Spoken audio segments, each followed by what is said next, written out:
عمل میں آ سکتی ہے۔ انہوں نے یہ بات افغانستان کے قومی ٹیلی ویژن پر نشر ہونے والے ایک بیان میں کہی تھی۔ قیدیوں کے تبادلے میں طالبان ایک امریکی شہری کیون کنگ اور ایک آسٹریلوی شہری ٹیموتھی ویکس کو رہا کرنے والے تھے۔ دونوں پروفیسروں کو اگست سن 2016 میں کابل سے اغوا کیا گیا تھا۔ جموں و کشمیر میں انسانی حقوق کی صورتحال پر امریکی کانگریس کے کمیشن کی سماعت تقریباً ختم ہو گئی ہے، کیونکہ پینل کے 84 میں سے صرف 4 ارکان سماعت کے لیے پیش ہوئے۔ بھارت نے آرٹیکل 370 کے تحت جب سے ریاست کی قومی حیثیت ختم کی ہے، امریکی کانگریس کے کمیشن کا یہ دوسری سماعت تھی۔ ٹام لینٹوس کے ہیومن رائٹس کمیشن میں جمعرات کے روز ریپبلکنز نے پیش ہونے سے انکار کر دیا اور کہا کہ یہ کمیشن جانبدار ہے اور اس کی کوئی اعتباریت نہیں ہے۔ اسرائیل کی 2 روز تک جاری رہنے والی بمباری اور فلسطینیوں کے راکٹ حملوں کے بعد جمعرات کو روز فائر بندی عمل میں آ گئی ہے، اگرچہ اس کے بعد بھی کچھ راکٹ داغے گئے ہیں جس سے امن سمجھوتا کسی قدر متاثر ہوا ہے، تاہم دونوں فریقین کا کہنا ہے کہ فائر بندی مسلسل موجود ہے۔ امریکہ نے داعش کے خاتمے کی خاطر لڑائی جاری رکھنے کا اعلان کرتے ہوئے اپنے اتحادیوں پر زور دیا ہے کہ وہ غیر ملکی جنگجوؤں اور عراق اور شام میں تعمیر نو کے حوالے سے زیادہ ذمہ داری کا مظاہرہ کریں۔ اس سلسلے میں امریکی وزیر خارجہ مائک پومپیو نے داعش کو شکست دینے کے لیے عالمی کولیشن کے وزرائے خارجہ سے جمعرات کے روز محکمہ خارجہ میں ملاقات کی، جس کے دوران آئندہ کا لائحہ عمل طے کرنے پر غور کیا گیا۔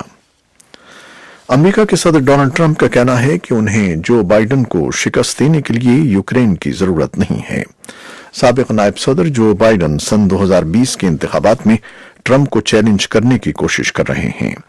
ٹرمپ پر الزام ہے کہ انہوں نے یوکرین کے لیے کانگریس کی فوجی امداد کو روکا، جبکہ وہ اس ملک پر سابق نائب صدر جو بائیڈن اور ان کے بیٹے ہنٹر بائیڈن کے خلاف تحقیقات کے لیے دباؤ ڈال رہے تھے۔ لوئزیانا میں جمعرات کی شام ایک جلسے سے خطاب کرتے ہوئے ٹرمپ نے کہا کہ میرا مطلب ہے مجھے کوئی مسئلہ نہیں ہے۔ امریکہ کے صدر ڈونلڈ ٹرمپ نے ٹیکس گوشوارے جمع کرانے سے متعلق ماتحت عدالت کے فیصلے کو سپریم کورٹ میں چیلنج کر دیا ہے۔ نیو یارک کی سیکنڈ کورٹ سرکٹ عدالت کے 3 رکنی بینچ نے 4 نومبر کو متفقہ فیصلے میں صدر کی اکاؤنٹنگ فرم کو حکم دیا تھا کہ وہ صدر ٹرمپ کے 8 برس کے ٹیکس گوشوارے درخواست گزار کو فراہم کریں۔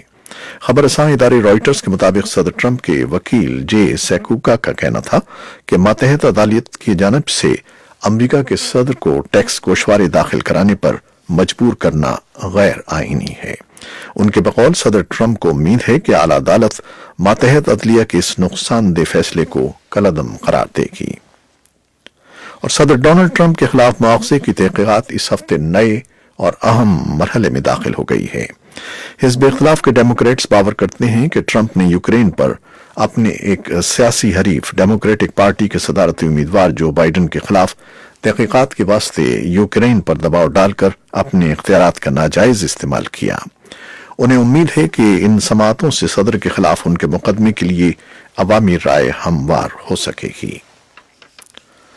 ترکی کے صدر رجب طیب اردوان نے کہا ہے کہ امریکہ یہ مطالبہ کرنے کا حق نہیں رکھتا کہ ترکی کو روسی S-400 دفاعی میزائل کی خریداری ختم کر دینی چاہیے۔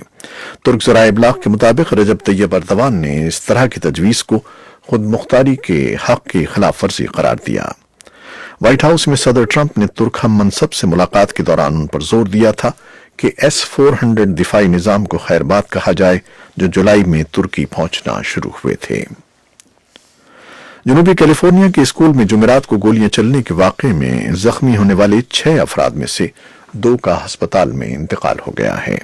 شوٹنگ کے واقعے کے بعد 6 زخمیوں کو ہسپتال منتقل کیا گیا تھا، جن میں سے 1 کی شناخت مشتبہ حملہ آور کے طور پر کی گئی۔ بتایا گیا ہے کہ 16 برس کی ایک لڑکی اور 14 برس کا ایک لڑکا ہسپتال میں فوت ہو گئے۔ لاس اینجلس کاؤنٹی شیرف کے محکمے سے تعلق رکھنے والے پولیس اہلکار کپتان کینٹ ویگنر نے بتایا کہ مشتبہ شخص کو شناخت کر لیا گیا ہے۔ اس 16 برس کے نوجوان کا جمعرات کے روز جنم دن تھا۔ اہلکار نے بتایا کہ مشتبہ شخص کی حالت تشویشناک ہے۔ پاکستان کے صوبے سندھ میں آسمانی بجلی گرنے کے مختلف واقعات میں کم از کم 20 افراد ہلاک اور متعدد زخمی ہو گئے ہیں۔